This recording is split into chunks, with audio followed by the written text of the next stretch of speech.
Estamos al aire. Bueno, muy buenas tardes a todos y a todos. Bienvenidos a la cuarta jornada del tercer seminario de la Red de Investigadores en Trabajo Social. Estamos muy felices y contentos de participar de esta actividad. En el día de hoy, con nuestros ponenciistas, abordaremos el eje demanda de reconocimiento, pueblos originarios y tribal afrodescendiente. Para partir, quiero señalar algunos aspectos que me parece relevante antes de señalar y dar paso a las ponencias. Es importante señalar que los datos más recientes indican que el 9,5% de la población en Chile es indígena. Es decir, estamos hablando de más de 1.600.000 personas que declaran pertenecer o ser descendientes de algún pueblo indígena. De hecho, en Chile hay ya reconocimiento de 10 grupos étnicos indígenas. En general, las personas indígenas en Chile tienen un panorama social bastante desfavorable. En términos educativos, las estadísticas nos indican que tienen una tasa mayor de analfabetismo, equivalente a un 4,5% versus el 3,5% de la población no indígena.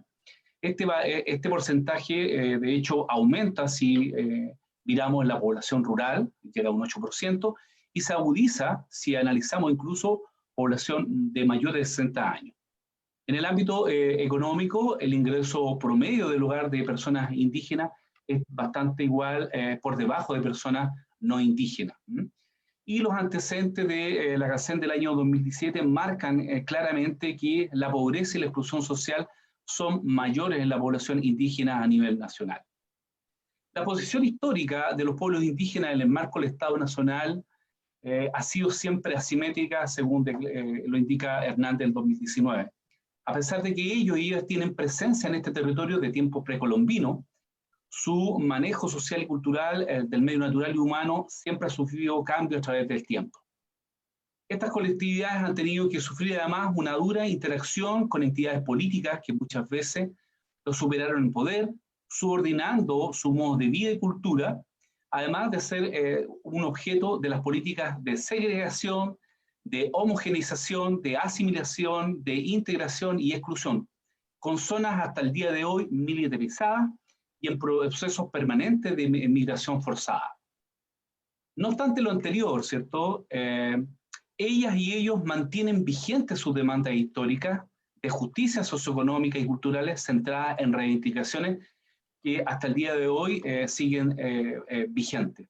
Cuestión que estamos seguros serán parte de las demandas de nuestro proceso constituyente. A continuación, entonces, dejo a la colega Lorena Valencia, que va a dar paso a las ponencias del día de hoy. Saludando, diciendo buenas noches acá desde Barcelona.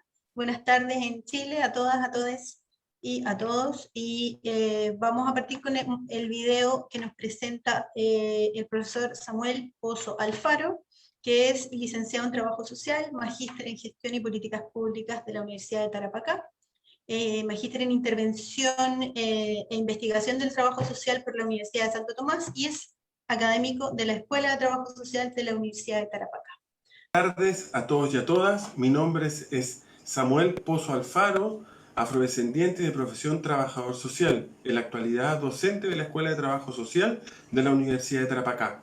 Y en conjunto a la profesora Lorena Gallardo Peralta desarrollamos un estudio de salud mental en personas mayores afrodescendientes chilenas, un estudio piloto tras el reconocimiento jurídico. Con ello, buscamos describir el perfil de salud y de acceso a los servicios sanitarios públicos que tienen los adultos mayores afrodescendientes. Evaluamos la asociación entre las variables sociodemográficas y de salud y los síntomas depresivos de las personas adultos mayores afrodescendientes. Para aquello, utilizamos el método observacional y descriptivo entre los meses de mayo a diciembre del 2019 y aplicamos 3 escalas de valoración geriátrica. La primera es la escala de valoración geriátrica y la segunda fue el índice Bartel y la tercera la escala de Ops and Go. Se desarrolló un análisis de las variables de salud y acceso a prestaciones sanitarias y también generamos una variable predictiva de la depresión en población adulta mayor afrodescendiente. En el estudio participaron en su mayoría mujeres afrodescendientes, adultas mayores, de un total de la población de 60 personas que están dentro del programa piloto de salud para adultos mayores afrodescendientes de la ilustre Municipalidad de Arica, específicamente de la Oficina de Desarrollo Afrodescendiente, entendiendo una población total de promedio 72.5 años de edad, ¿no es cierto? El 84% de estas personas están en prestaciones de servicio público, ¿no es cierto? El 68% de ellas es beneficiaria del programa cardiovascular de los CEFAM inscritos en la ciudad. El 71% está al día en la vacunación de la influenza. El 78% de esta población es hipertensa. El 57% tiene síntomas depresivos y el 59% de ellos es independiente según la escala de valoración de adulto mayor. Finalmente, el 61% de estos adultos mayores mantienen riesgo de caída, los que le permiten en un futuro a lo mejor tener algún grado de dependencia. Lo importante de mencionar como conclusiones dentro de este estudio es determinar que es urgente la incorporación de la variable étnico-racial para la construcción y diseño de programas de atención en todo ámbito para población adulta mayor, afrodescendiente y también en general. También, como segundo punto de valoración, instamos a la academia a fortalecer el proceso de investigación en las diferentes áreas académicas para la población afrodescendiente, luego de entender que en abril de 2019 obtuvimos el reconocimiento jurídico en la ley 21.151 que permite no solo ser sujetos de derecho, sino que también invitamos a las universidades a poder generar estudios de nuestra población. Y en torno al proceso constituyente, que cómo queremos insertar este estudio para el proceso investigativo, es importante mencionarles a ustedes que en octubre del 2019, como pueblo tribal afrodescendiente, nos insertamos en el proceso de discusión porque queríamos construir una nueva constitución que nos integrara a nosotros como afrodescendientes al proceso de construcción de la nueva constitución que queríamos en nuestro país. Finalmente, iniciamos todos los procesos legales para poder, en conjunto a diputados y senadores, presentar una propuesta que integrara a los afrodescendientes en los escaños reservados. No obstante, y después del proceso de discusión, no logramos tener un escaño reservado, por lo tanto, como pueblo, determinamos que teníamos que tener un proceso de lucha independiente e iniciamos el trabajo con la lista Súmate Ahora, en la que contamos con 5 compañeros que son parte del pueblo tribal afrodescendiente que están en el proceso de competición para poder tener un cupo en este proceso constituyente. Y como los desafíos son importantes, nosotros como institución estamos desarrollando un trabajo con todos los posibles candidatos a constituyentes que salgan electos para comprometerlos mediante una carta en el desarrollo de la inclusión de la variable afrodescendiente en todos los procesos de discusión que se den en el proceso de construcción de la nueva constitución que va a tener nuestro país. Mari Pulamien, Mari Comeimun, Incheta Sandra Salamanca Ríos, docente de la carrera de Trabajo Social de la Universidad de las Américas de Concepción. Soy asistente social y doctoranda en estudios sociales latinoamericanos de la Universidad Nacional de Córdoba, Argentina.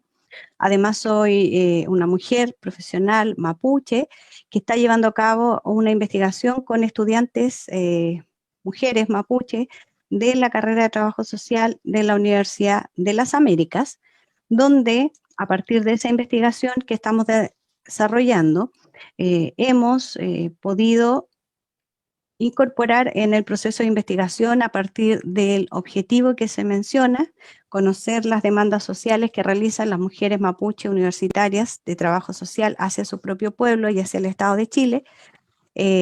Pudimos incorporar algunas temáticas y preguntas en torno al proceso constituyente, básicamente porque al momento de ejecutarse las entrevistas, las reuniones, las conversaciones, este proceso constituyente ya se encontraba en marcha. Cuando el proyecto se crea, el proceso constituyente aún no era una realidad.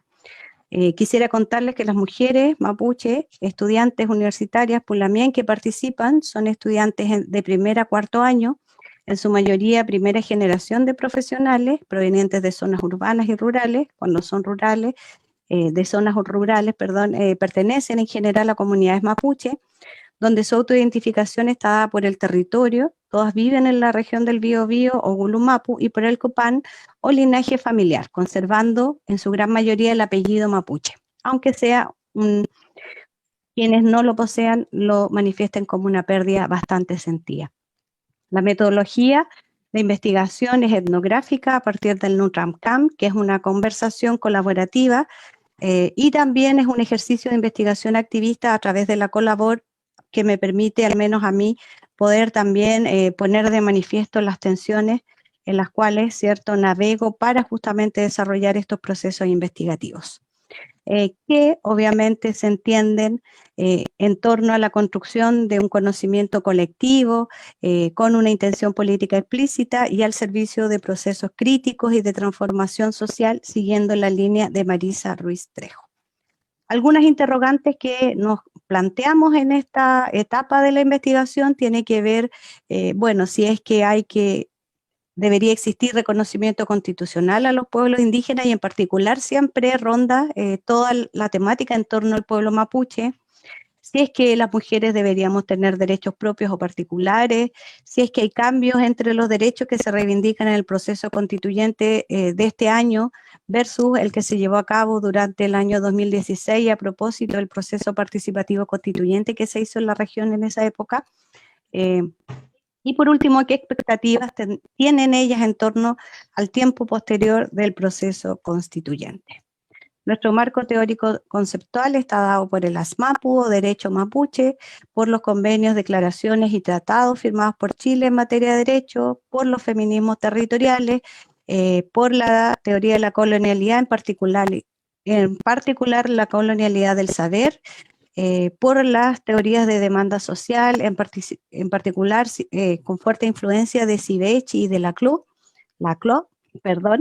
y la interculturalidad crítica siguiendo la línea más bien de Walsh. Algunos resultados que me parecen bien interesantes, que por tiempo no los voy a detallar en particular, pero sí me voy a detener básicamente en este derecho de filiación para hijos con apellidos no mapuche, que surge en la región durante el proceso del 2016 y que se vincula directamente también, ¿cierto?, con los derechos que reivindican las mujeres en materia de identidad étnica.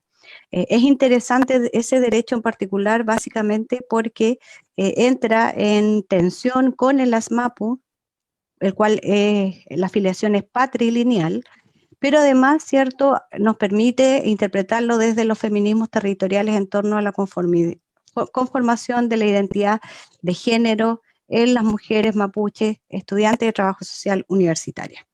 Así también tenemos acá, ¿cierto?, algunos derechos que se consagran en el convenio 169 de la OIT y también, ¿cierto?, algunos derechos que permiten analizarlo desde las teorías de los movimientos políticos, donde el movimiento social mapuche, si bien no se conforma propiamente tal como un movimiento político, transita entre el movimiento social y el movimiento político, así como algunos derechos, ¿cierto?, que se vinculan directamente en la forma como las verbalizan las estudiantes en torno a la ancestralidad. Algunas cosas para cerrar, en virtud del tiempo, interesantes, me parece que estas son citas de algunas de las personas entrevistadas y me parecen bastante interesantes porque todas las citas van en torno, ¿cierto?, a el reconocimiento, ¿cierto?, de la coexistencia territorial con otros sujetos, en torno a la desconfianza hacia el proceso. Me parece muy relevante el rol que se le otorga a la mujer mapuche en materia política y sobre todo también ahí cómo el buen vivir se vincula con la trascendencia de la cultura del pueblo, pero también de los aspectos políticos. Eso sería por el momento. Feimuten, Chaltumay.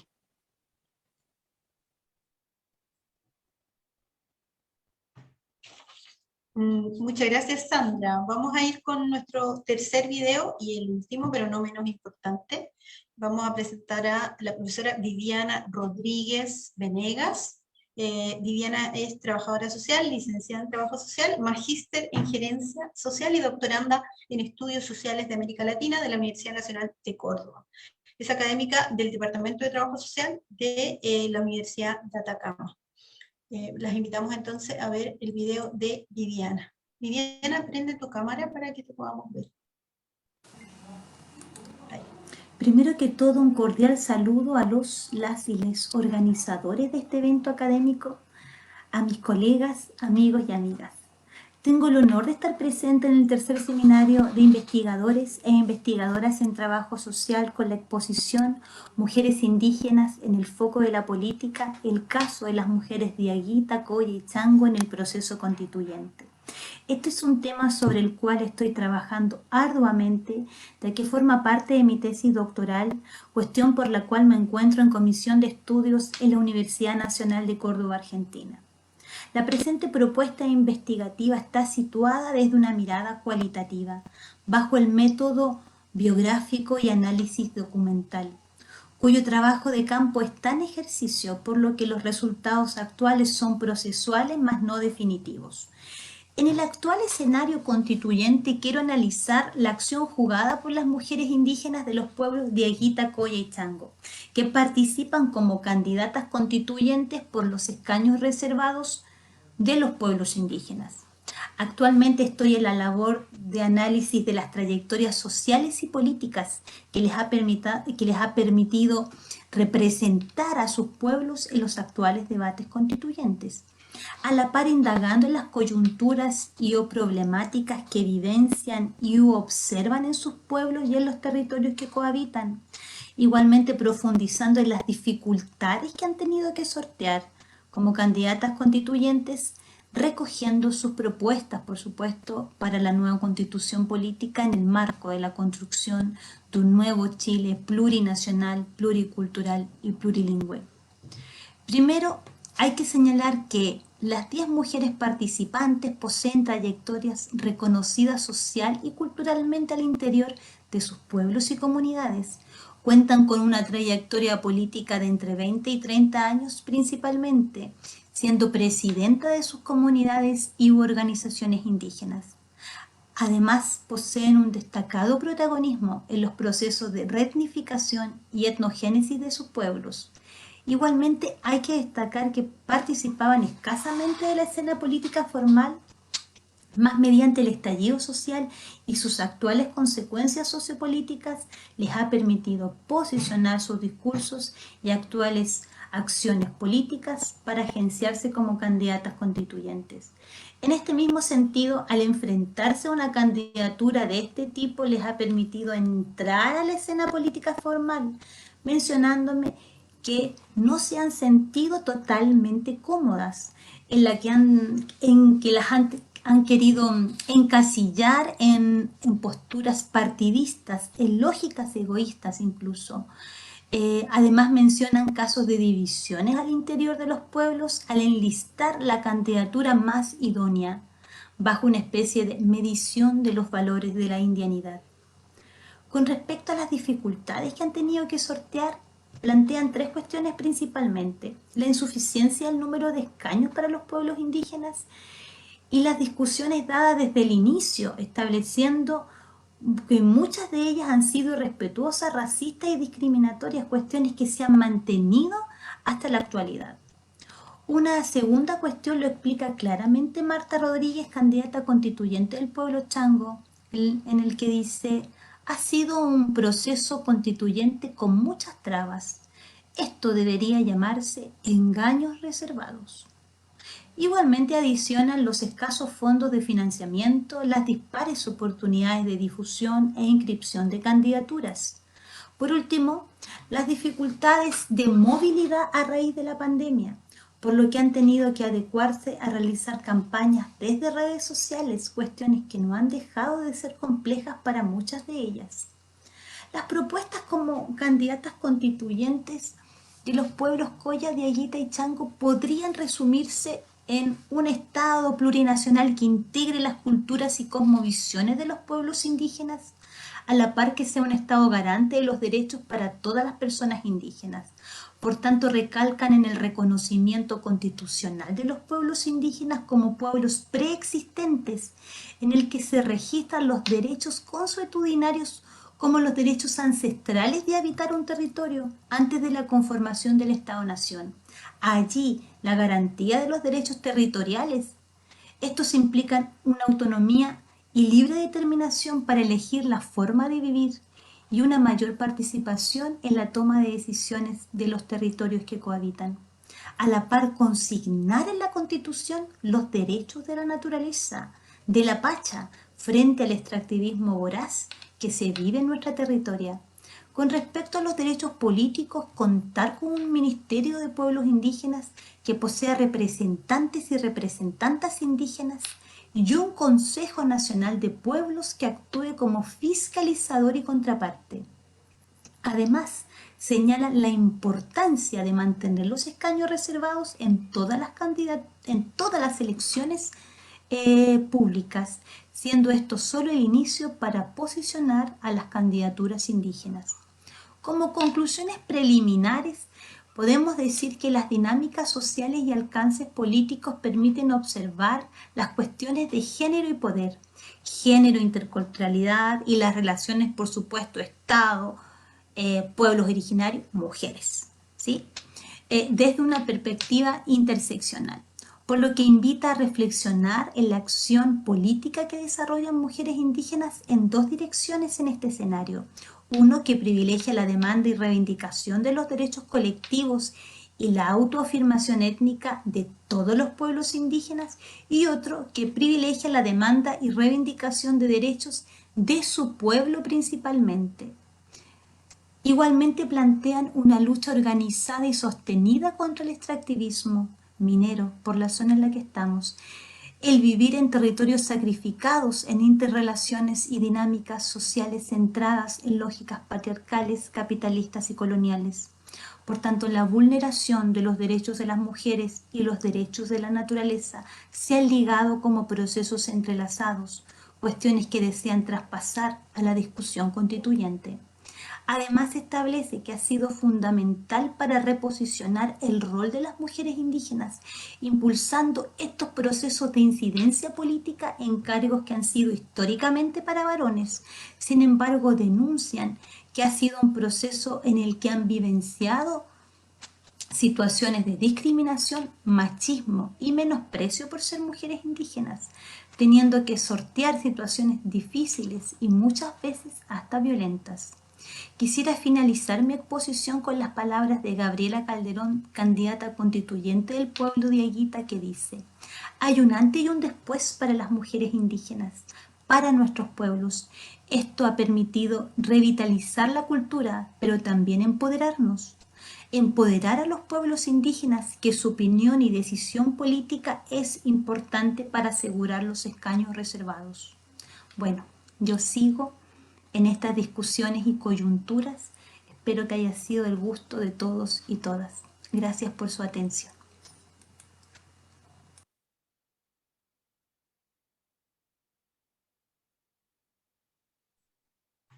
Eso, muchas gracias.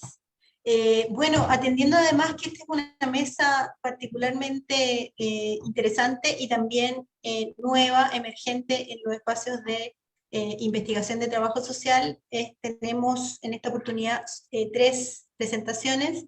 Entonces decidimos junto con las presentadoras hacer una ronda de 3 minutos cada una, y cada uno, donde puedan relevar algunas ideas eje, algunas ideas fuerza, que no hayan sido presentadas en el video, que es muy corto, y que tengan que ver con la reflexión que se hace desde sus temas y sus investigaciones con relación al proceso constituyente.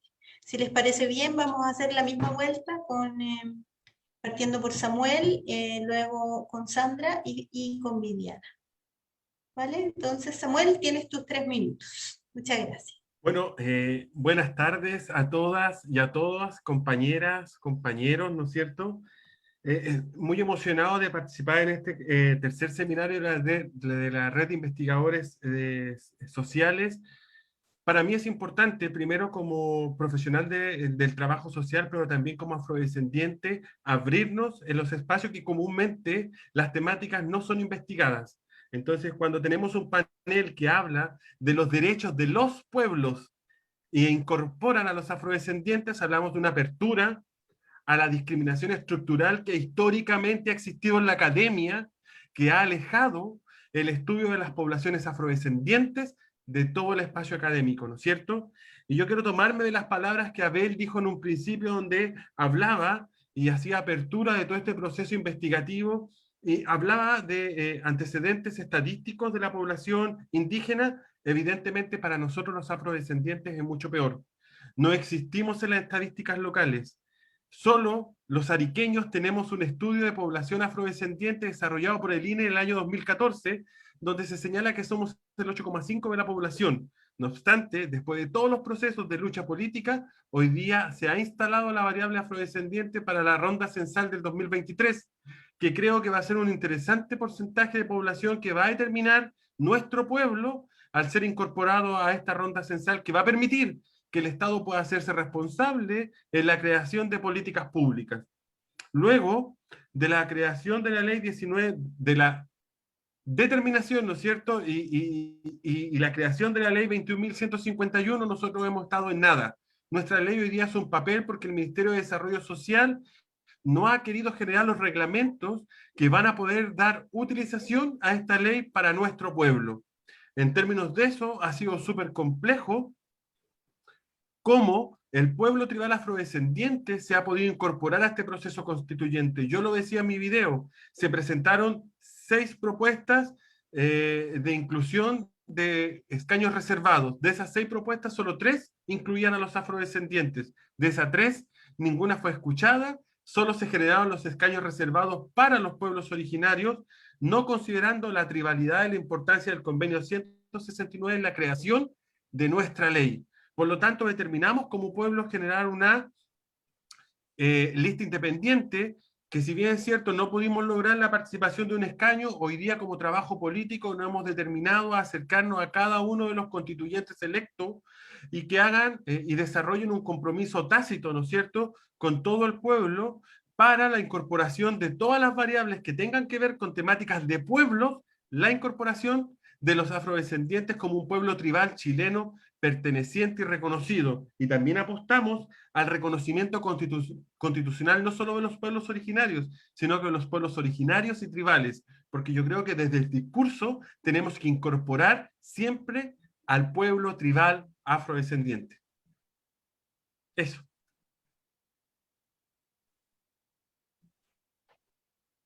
Lore, le damos la palabra, tú dices ahí, Sandra, ¿cierto? Perfecto, vamos con Sandra ahora. Tus 3 minutos, Sandrita. Chaltu.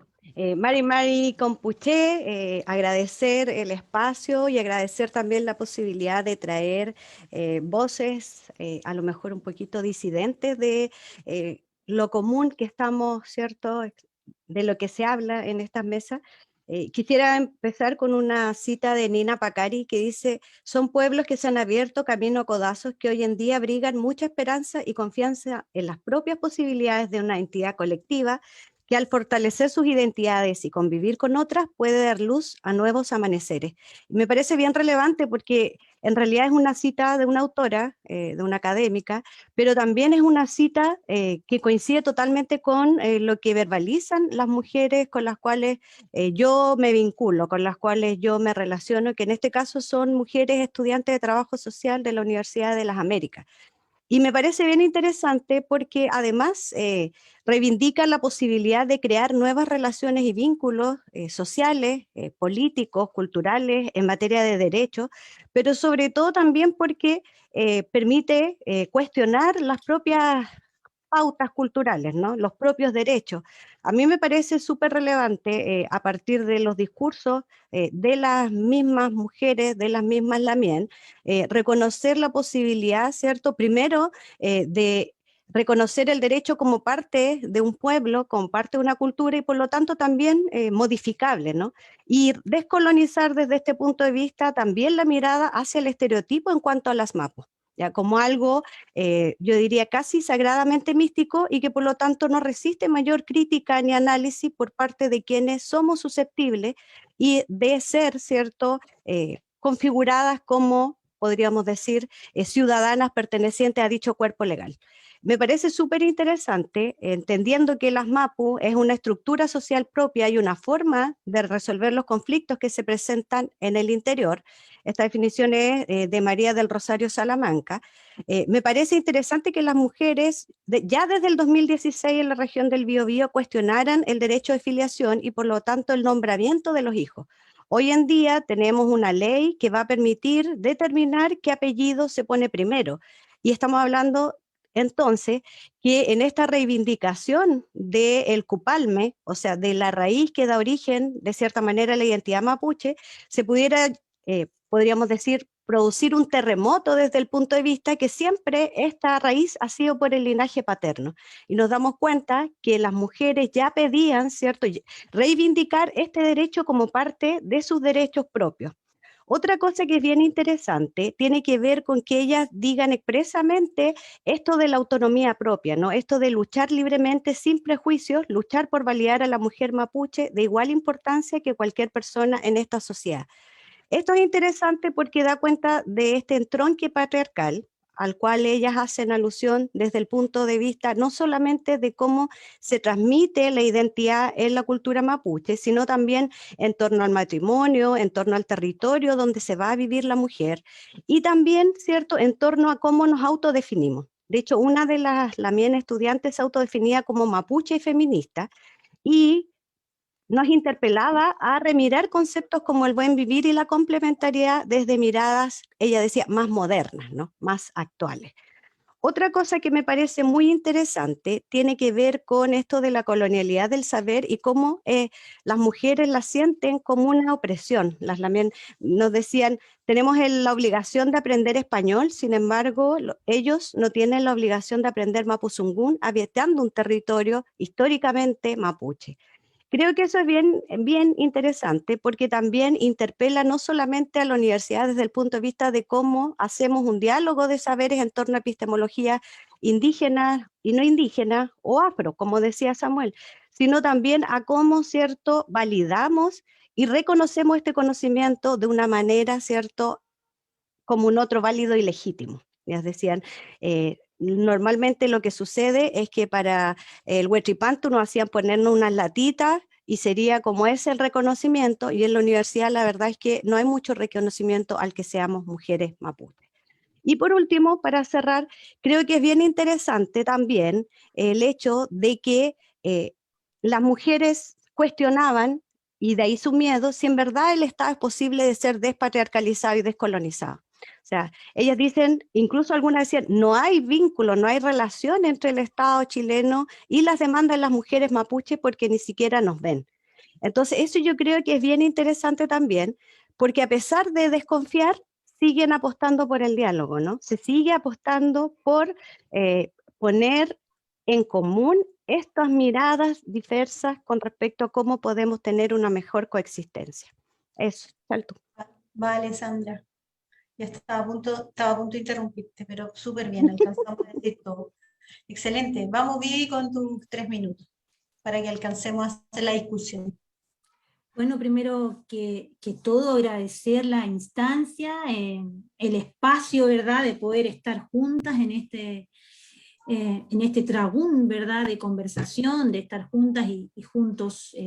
Bueno, es un tema que da como para mucho hilo, ¿verdad? Pero bueno, yo solo precisar algunas cuestiones que tienen que ver, y quizás como bien dice mi ñaña favorita Sandra, en torno a cómo finalmente estos temas que son un poco incómodos, ¿verdad?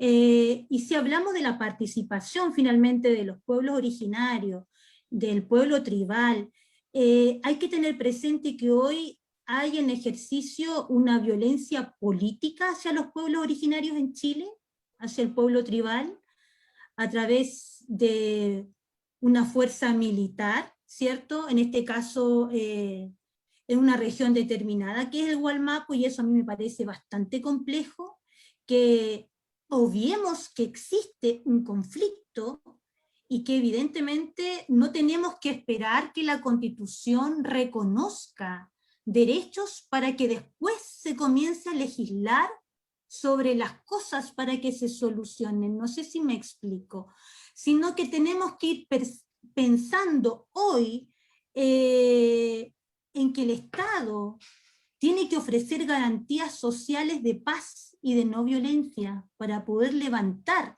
este proceso constituyente desde una transparencia y también desde una participación real y efectiva desde todos los pueblos. ¿Sí? Eso como primera cosa para poder tener sobre la base sobre la cual dialogar.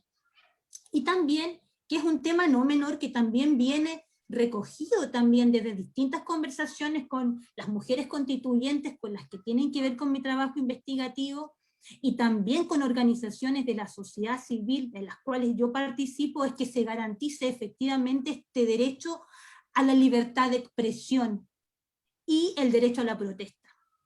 Ya que efectivamente no podemos pensar solo en quienes votaron y que son parte de la institucionalización del debate constituyente, sino que también hay mucha población, y de eso, fuertemente población, hoy originaria, organizada, que no votó, y que son parte vital de este cambio societal y cultural que queremos para Chile, cuando pensamos en un Chile pluricultural, un Chile plurinacional, plurilingüe, y solo mencionar que aún tenemos ciertos presos y presas políticas por la revuelta, o sea, yo vuelvo a decir, ¿cómo podemos garantizar un proceso participativo para los pueblos originarios que han estado históricamente desplazados en Chile, sin que no se consideren estas garantías basales para poder hablar de plurinacionalidad, interculturalidad, un principio de reparación,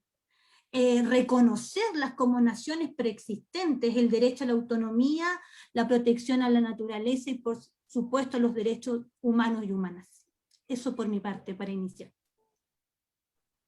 Muchas gracias, Vivi. Abel, te invito a que podamos leer las preguntas que tenemos por ahora.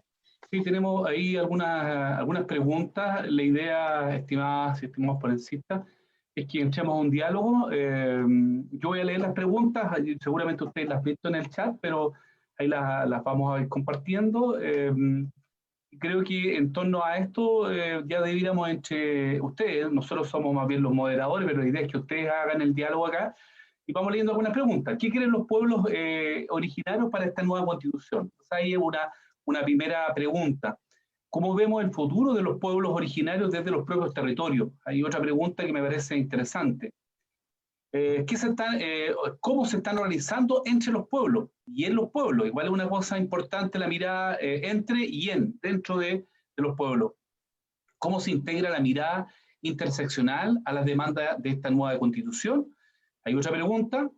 ¿Cuál es la mirada de las mujeres indígenas en torno a esta nueva constitución? Hay varias de las preguntas que yo las dejo lanzadas acá, y usted libremente empezar el diálogo, quien quiera partir, y yo creo que incluso se pueden hacer preguntas entre ustedes, me parece igual interesante que podamos dialogar.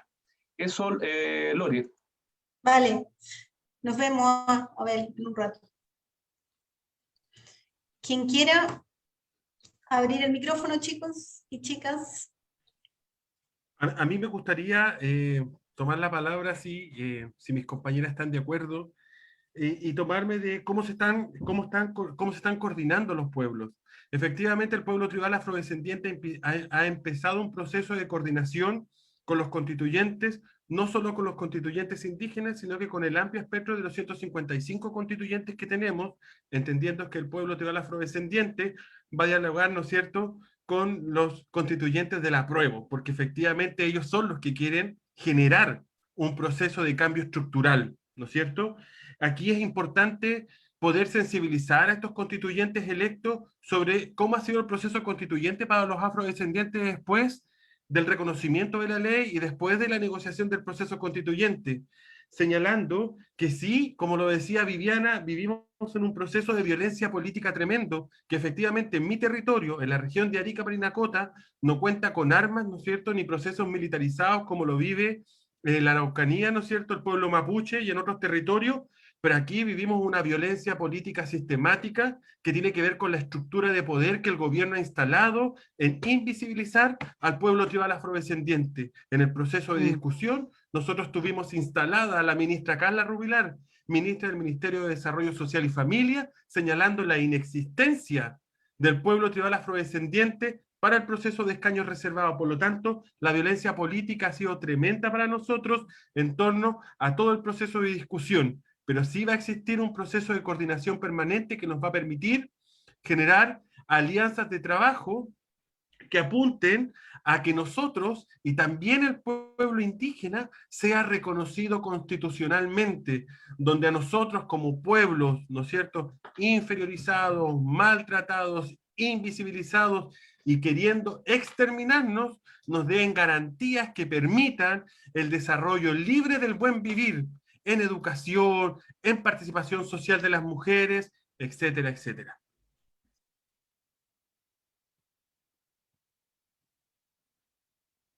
Gracias, Samuel. Muy, muy importante mensaje. Y está muy bien que lo visibilicemos en este espacio. Ayer me están contando que hay felicitaciones en el Facebook por la visibilización de la temática. Así que, bien, dejo abierto el micrófono para las compañeras que quieran complementar o abordar esta pregunta u otra. Se la repito, ¿cómo vemos el futuro de los pueblos originarios desde los propios territorios? ¿Cómo se están organizando entre los pueblos? Que era un poco lo que estaba hablando Samuel, y cómo se integra la mirada interseccional a las demandas de la nueva Constitución. ¿Y cuál es la mirada de las mujeres indígenas en torno a la nueva Constitución? ¿Cuáles son las demandas en definitiva? Quizás también... Vivi, ¿tú vas a hablar? Háblanos. Yo iba a posicionar quizás el tema que tiene que ver con las mujeres con las que yo he estado interlocutando y llevo interlocutando ya hace bastante tiempo, que son las mujeres Coya de Aguita y Changa, que, en el territorio que yo habito, y es principalmente un tema que ellas tienen una constante demanda, y es lo que de alguna manera conversamos tras bambalinas, ¿verdad? Que cuando hablamos de la reivindicación de los derechos de los pueblos originarios, y en este caso de las mujeres originarias, no tienen que ver con demandas que son actuales, que están hoy, son procesos de larga duración, ¿verdad? Como diría nuestro querido profesor Waldo, que tiene que ver finalmente con cuestiones en torno a la democracia electoral que se instala en la década de los 90 en Chile, y esta forma que entre el Estado neoliberal y multiculturalista se relaciona con los pueblos originarios a través de la participación, ¿verdad? Bocar ahí tiene un análisis bastante interesante en torno a la participación como dominación. Y en base a eso, es interesante porque finalmente las mujeres hoy, un poco cansadas de estar desde los márgenes, se ponen hoy en el centro de la política, y no es menor que en el caso, por ejemplo, de las mujeres de Aguita, todas las titulares en el caso de los escaños reservados sean mujeres. ¿Sí? Y también en el caso de las mujeres Coyas, la mayoría tienen una trayectoria social y política muy anclada en la década década del 90, cuando se comienza la ley indígena, acá por lo menos el pueblo Coya se reconoce en el año 93. Sin embargo, yo diría que los procesos mucho más complejos los han vivido las mujeres changas. Bien sabemos que el proceso de reconocimiento se dio recién el año pasado, en 2020, habrá sido por ahí por noviembre, no recuerdo bien la fecha, creo que el 17 de noviembre, si no me falla la memoria, que puede que me falle. Pero finalmente lo que quiero posicionar ahí, que este pueblo fantasma, sí, que es el pueblo chango, sí, que ha estado vivo y sigue vivo desde Paposo hasta Los Vilos, ¿sí? A las mujeres finalmente les ha tocado un doble y triple trabajo, sin embargo son ellas las que han sostenido principalmente los procesos de reivindicación de los pueblos, ¿sí? En este caso de poder levantar este reconocimiento, de levantar las candidaturas. En este caso yo le mostraba las suspicacias que tenía frente al proceso Marta Rodríguez, que es la candidata del pueblo chango, y es la electa, así que me parece bastante interesante que vaya precisamente ella a la constituyente, va con su par dual, que claramente ahí van entre los dos, pero queda tirado en primer lugar a raíz de esta lógica de complementariedad que tiene los escaños, que también los podríamos discutir. También me gustaría la opinión de Sandra con respecto a cómo lo vio en el pueblo mapuche, pero en este caso hay también, a raíz de eso mismo, en el pueblo de Ayita una coyuntura compleja. Si estamos viendo el futuro de los pueblos originarios, cómo se están organizando hoy en pos de la Constitución, está bastante complejo el escenario. Sí, el pueblo de Ayita, por ejemplo, está actualmente en una reclamación contra el CERVEL, que es la titular Gabriela Calderón, que ella sale en una primera instancia como titular y después, a raíz de este ajuste de paridad, queda su compañero Eric. Sin embargo, ella se resiste a esta situación porque cree que es ella la que tiene que estar en representación, cuestión que por supuesto yo la entiendo y comparto totalmente su postura, porque creo que hay un error efectivamente del CERVEL ahí. Pero bueno, eso lo vamos a saber finalmente de aquí al 16 de junio, ¿verdad? Si no me equivoco. Entonces, finalmente todas estas vicisitudes que han tenido que sortear mujeres indígenas, pueblos originarios en este proceso constituyente ha sido sumamente compleja, porque no solamente hay una falta de información en el proceso, sino que se vio todo muy encima. Recordemos que recién la discusión de los escaños se dieron bastante al último, el pueblo tribal queda fuera del proceso, y por lo demás, todo lo que tiene que ver con la inscripción de candidaturas fue bastante compleja. Entonces, hoy el escenario de los pueblos originarios es como ha sido siempre, muy precarizado, muy difícil, con un nivel de información. Recordemos que en este caso, en el norte, las comunidades están muy distantes unas de otras. Imagínense ustedes que estamos hablando del pueblo Coya, que es un pueblo transhumante, que vive en la cordillera, que vive del pastoreo. Entonces hay un nivel de que como desproporcionado, ¿verdad? Como vuelvo a decir, este nivel de descentralización, pero no solamente de no reconocer que existen otros territorios y otras realidades, sino también tiene que ver con esta desconcentración del poder, ¿sí? Hay como varias cuestiones ahí que están en un mismo lenguaje y que no dejan de ser complejas cuando finalmente los pueblos originarios que están en los territorios, que viven en comunidad, quieren ser parte de estos procesos porque de alguna manera sienten y piensan que pueden ser parte de este Chile, porque hasta ahora no lo han sido. Eso por mi parte. Gracias, Vivi. Sandra, ¿qué respondes a la pregunta que te hacía Viviana? La Vivi, mi ñaña. Mm. Bueno, quizás Ya. pedir permiso a las historias de las mujeres con las que he caminado también en este tiempo, y contar un poco cómo uno llega también a adoptar una posición, podríamos decir, de investigadora, pero también de activista, ¿no? Yo tengo la suerte de conocer a la Viviana, a la pareja de Samuel, pero justamente porque son articulaciones de mucho tiempo. O sea, las mujeres indígenas o de pueblos, como en realidad nos autodenominamos más que indígenas, de los diversos pueblos, se venían preparando para momentos políticos constituyentes, no desde el año pasado, no desde el 2019. Hay trayectorias muy largas y que yo creo que quedaron de manifiesto justamente en las votaciones. Este Parlamento de Mujeres de Pueblos que ha existido y que ha sido llevado adelante con mucha fuerza también por el colectivo Loanda, por las compañeras, las Chango. Yo me acuerdo el año 2016 haber estado en un Parlamento de Mujeres de Pueblos acá en Chihuayante, organizado por Rayen Leufu, y ya entre mujeres se reconocía el pueblo chango, o sea, no estaba reconocido legalmente, pero legalmente por la institucionalidad chilena, ¿no? Pero las mujeres de los diversos pueblos ya los reconocían, igual que el Cahuéscar, igual que a todos los otros pueblos que fueron siendo reconocidos a posteriori. Entonces yo creo que ahí es bien interesante cómo finalmente en estas elecciones esa articulación política, podríamos decir, entre comillas, femenina, se observa claramente en los niveles de votación que tuvieron las mujeres, y además, ¿cierto?, con este concepto de paritario que termina finalmente perjudicando negativamente, por ejemplo, en el caso del pueblo mapuche, nosotros hubiéramos tenido 6 constituyentes mujeres.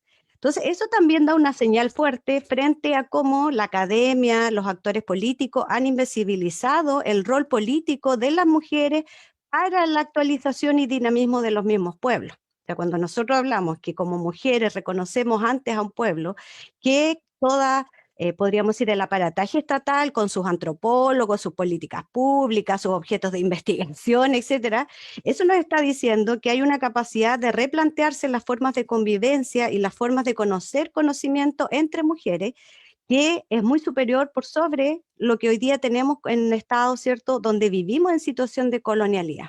O sea, somos pueblos que todavía vivimos esta colonización. Entonces creo yo que ahí cuando la Bibi plantea esto de, bueno, ¿qué pasa en el pueblo mapuche hoy en día? Nosotros hemos hecho varios análisis con las lamien, no solamente con las lamien de las universidades, ¿no?, sino también con las lamien de los territorios. Recordemos también que ahí hay, cuando decimos temas incómodos, son temas incómodos porque también, como decía la Viviana, son luchas que están constantemente en situaciones, yo diría, muy vulnerables, ¿no? Como hay una estructura colonial, claramente, ¿cierto? La estereotipación de la figura del huaychafe, de la figura, ¿cierto?, de los dirigencias, pesa, es mucho más pública también que estas situaciones incómodas donde, por ejemplo, las mujeres cuestionaban esto de la paridad a la occidental, porque la complementariedad mapuche no es hombre y mujer. O sea, la complementariedad de las energías no necesariamente está dado por el género. Entonces, creo que todas esas miradas que pueden ayudarnos efectivamente a pensar un Estado que sea en verdad para todos y todas y todes. Perfecto, Sandra, genial. Yo, Lore, quería hacer igual una pregunta que se me viene a la cabeza a propósito de Samuel. Estaba pensando en el norte, el rol de la academia, el rol de los investigadores de trabajo social en torno a esta temática. Estaba pensando, por ejemplo, en la colega Lorena Gallardo, que ha puesto el tema en el norte, en temas indígenas. Yo creo que quiero igual llevarlo a ustedes a reflexionar en torno a eso. ¿Cuál es nuestro rol? Estamos en un seminario de investigadores de trabajo social, ustedes están en su tesis doctoral, muchos de ustedes. Pero yo creo que es importante, mirado en la lógica de la constituyente que estamos aquí, yo creo que tenemos que entrar en este diálogo con los constituyentes. Yo creo que cómo lo ven ustedes, cuál puede ser el aporte de la academia en este ámbito. Ahí dejo lanzada esta idea, ¿no?, para dialogar igual. Qué interesante tu pregunta, Abel, porque de alguna manera vengo años trabajando en procesos de investigación, pero siempre ligadas desde el área de los pueblos, o de mi pueblo, ¿no es cierto? Y efectivamente nunca la quise academizar desde el espacio universitario porque entendía que estaba yo con esta lucha de la estructura, ¿no es cierto?, colonial, patriarcal dentro de los espacios universitarios que me impedía que mi labor, mi conocimiento y mi esperanza de pueblo estuviera presente, pero me tocó encontrarme mágicamente con la profesora académica, compañera Lorena Gallardo, a quien le debo muchísimo esta iniciación en el proceso investigativo académico, Yo de ella he aprendido todo lo que sé en procesos investigativos. Creo que ha sido un pilar fundamental para poder profundizar los procesos de investigación en las áreas de pueblos originarios, ¿no es cierto?, y tribales dentro de la Universidad de Tarapacá, en procesos iniciales con el pueblo tribal afrodescendiente. Tenemos 2 proyectos más que estamos terminando de culminar, que tiene que ver uno efectivamente con población adulta mayor y salud mental, específicamente salud mental en población adulta mayor, evidenciando la segunda parte de un proceso de un programa de salud mental de la única acción afirmativa del Estado de Chile que tiene para población afrodescendiente, que es la Oficina de Desarrollo Afrodescendiente de la Ilustre Municipalidad de Arica, y estamos trabajando fuertemente en un proyecto de investigación ligado a la calidad de vida de la población afrodescendiente en general. Por lo tanto, ahí es importante cómo los trabajadores y las trabajadoras sociales en distintos espacios podemos generar estos procesos de investigación que van a abordar temáticas de pueblo. Y a mí me gusta y me es súper interesante el poder estar con Viviana y con Sandra. De alguna forma también había conocido a Sandra por unas menciones que me había hecho Camila en torno al trabajo que estaban desarrollando las mujeres de los pueblos, específicamente en todas estas acciones políticas que tiene, ¿no es cierto?, el Parlamento de Mujeres Indígenas, donde también se han integrado las mujeres afrodescendientes de un tiempo a esta parte, también insertando temáticas de la población que son importantes para las mujeres de los pueblos, viniendo de un pueblo que es completamente matriarcal, ¿no es cierto? El pueblo tribal afrodescendiente es liderado por mujeres. En la mesa técnico-política del pueblo tribal afrodescendiente, el 98% de las personas de dirigentes que pertenecemos en esta mesa, el 98% son mujeres y hay 2 hombres, que somos el 2% de esta población, donde en ese espacio hemos logrado generar impulso para el desarrollo académico. Entonces, a mí me gustaría que quedara extensa esta invitación para que sigamos trabajando juntos, Viviana, Sandra, ¿no es cierto?, igual usted, profesora Abel, ¿no es cierto?, y todos los académicos en trabajo social, ¿no es cierto?, que podamos hablar, pero profundizar el tema ligado a los pueblos, que eso es importante, nosotros profundizar en el amplio aspecto, no solo sintetizarnos o quedarnos en pueblos originarios, sino que empezar incluso a abordar la temática de pueblos originarios y tribales. Eso. Muy bien, muy bien. Yo quería colgarme un poco lo que está diciendo Samuel para hacer una invitación extensiva, no solamente al mundo profesional y académico, sino también a nuestros estudiantes en todas nuestras universidades a lo largo de Chile, y especialmente a los estudiantes que van a ver este seminario en vivo, que lo están viendo probablemente ahora, o que lo van a ver un poco más tarde de manera diferida. Yo no sé si en el chat del Facebook han llegado preguntas, porque un poco para ir cerrando sería interesante conocer si los estudiantes nos están enviando alguna pregunta o no. Y bueno, si no es así, podríamos ya empezar a cerrar. No sé qué piensas, Abel. Sí, darle, de hecho, dice felicitaciones, Gabriela, hasta ahora. O darle igual la posibilidad a Viviana o a Sandra para tal vez algunas ideas finales para ir cerrando. Yo sé que el diálogo está interesante, llevamos 1 hora, pero yo creo que todavía tenemos unos par de minutos, Gabriela, que está en off ahí, pero por favor, Viviana, por favor, Sandra, yo creo que vamos a lanzar la idea. ¿Eh? La escuchamos, chiquillas. Bueno, yo quisiera precisar algunas cuestiones que ya comentaba Samuel, que me parece muy interesante poder finalmente extender esta área de investigación, ¿sí? Pero también es importante el respeto que hay que tener cuando investigamos estas áreas también, ¿eh? Yo lo he aprendido desde mi formación en trabajo social en la Universidad de la Frontera, que considero que te entrega una base muy profunda en temas valóricos también, y también en términos investigativos, qué sé yo. Por lo tanto, las escuelas de trabajo social, si el desafío es efectivamente incorporar los temas de interculturalidad, los temas de pueblos originarios y tribales, tienen que tener finalmente profesionales, profesoras, académicos que tengan un compromiso real con los pueblos originarios. ¿sí? Porque para que no caigamos en estas lógicas, que yo voy a ser sumamente honesta, de este extractivismo, ¿cierto? Que vamos un poco, yo lo digo súper honestamente, porque cuando yo inicié mi trabajo investigativo acá en la región de Atacama, no fue fácil entrar, ¿sí? Precisamente por experiencias negativas, ¿sí? Donde van a hacer un par de entrevistas y no supimos nunca más de esos investigadores, investigadoras sociales.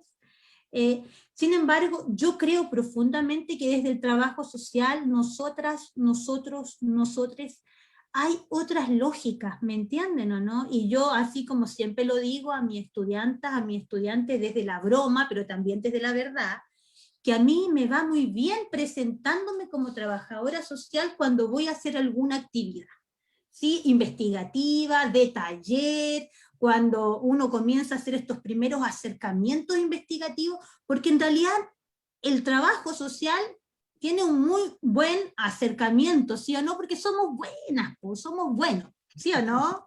Entonces, como estos imaginarios también de la profesión, ¿sí? Como cuando le preguntamos a los chiquillos de primer año por qué estudian trabajo social y bueno, tienen estas cuestiones que es como porque somos buenos, porque queremos, nos ponemos la capa de superheroína, de superhéroe, pero bueno, yo creo que tampoco nos la sacamos nunca, ¿eh? Pero finalmente, ¿cómo integramos estos temas que en algún tiempo se investigó mucho? Yo diría que en la década del 90 hubo mucha investigación sobre pueblos originarios, pero hoy no son temas relevantes, ¿sí? Entonces, ¿cómo reposicionamos esos temas, pero también con una responsabilidad ética investigativa de poder integrar los saberes ancestrales, las prácticas tradicionales de nuestros pueblos, en base a ese respeto, ¿sí? Y a esa horizontalidad que de alguna manera tenemos que generar para que ellos sean protagonistas finalmente de sus propios relatos y de estos procesos investigativos. Eso. Cerramos con Sandra, ¿les parece? Sandra, un Sí. comentario final. Solamente Bueno. comentar que están llegando agradecimientos para Miguel Rodríguez por poner el tema del extractivismo y la forma en cómo los trabajadores sociales abordan estas cuestiones desde una posición ética. Eso está apareciendo en el Face ahora. Así que Sandra, ahora sí. Bueno, agradecer nuevamente la posibilidad de estar en este espacio, y creo que hay algo que es bien importante, ¿no? Esto de cómo nos miramos a nosotros mismos, a nosotras mismas, desde una mirada también crítica. Yo también estudié en la UFRO, en la Universidad de la Frontera, y ahí está un profe, el profe Abel, está la profe Ketterer, y así un montón de profes, la Jime, que son profesores que efectivamente tenían una mirada bastante como, no flagelante, pero sí cuestionadora frente a los estereotipos, ¿no? Y yo creo que eso es algo que es bien importante, porque no nos damos cuenta cómo vamos estereotipando, fragmentando la sociedad a partir de, bueno, hay que hacer una investigación en torno a la política de vivienda, campamento, inmediatamente, ¿no? Hay que hacer, entonces buscamos, pareciera ser como un tipo de sujeto al cual investigar, que además lo sentimos muy ajeno a nosotros, y en general también donde hay una jerarquía en la intervención desde el profesional, el sujeto que sabe, hacia el otro que no sabe. Eso yo creo que era algo que siempre se cuestionaba en la universidad, obviamente también por ¿cómo es que se llama? Por el territorio que habitábamos, ¿no? Había ahí algo de estar en Wallmapu, de estar en un territorio que está sufriendo, que está siendo constantemente atacado, que hacía también que la crítica fuera algo muy importante en la formación. Hoy en día creo que no solamente hay aspectos ético-políticos que tenemos que tomar en consideración, sino que también tenemos que considerar que incluso lo legal, el enfoque de derecho nos interpela a cómo nosotros nos planteamos frente a, por ejemplo, los procesos de investigación e intervención. El convenio 169 establece que para todos los efectos de intervenir con los pueblos indígenas y afrodescendientes, nosotros tenemos que cuestionarnos si la acción que estamos desarrollando genera o no procesos de aculturación o de dominación cultural. Y la verdad es que eso es algo que pocas veces se habla, ¿cierto? O sea, con lo que yo estoy haciendo, cuando estoy midiendo habilidades y competencias parentales, y además parentales para decir parentales y marentales, estoy pensando cómo esto va a impactar en un pueblo que tiene valores, principios, epistemologías, cosmogonías diferentes. Creo que eso es importante. Creo que este es un momento de crisis que también nos da la posibilidad de pensarnos desde otros lugares, ¿no? Desde otros lugares quizás un poquito más emancipatorios también. Eso, fue muten, chaltomay. Muchas gracias, Sandra, y muchas gracias, Viviana, Samuel. También agradecer a profesora Abel Soto, que está con licencia médica, pero igual estuvo participando con nosotros. Que se mejore pronto, y agradecer a las compañeras. Sin duda hoy día va a ser una sesión muy especial, va a dejar sembrado, ¿cierto?, ahí la semilla por el interés en este tema. Así que muy agradecidas y muchas gracias. Vamos a invitar, sí. Mañana viene la última jornada. La idea es que están todos invitados a la jornada del día viernes. No olvidar eso. Ha sido una semana muy intensa de este tercer seminario. Creo que ha sido súper innovador hacerlo de esta forma, así que quedan todos invitados para el día de mañana, la quinta jornada. Muchas gracias por haber atendido a la sesión. Nos vemos pronto. El tema son las crisis económicas y las seguridades universales. Ese es el tema de mañana. ¿Vale? Sí. Que estén muy bien. Gracias. Saludos. Salud. Chao, chao.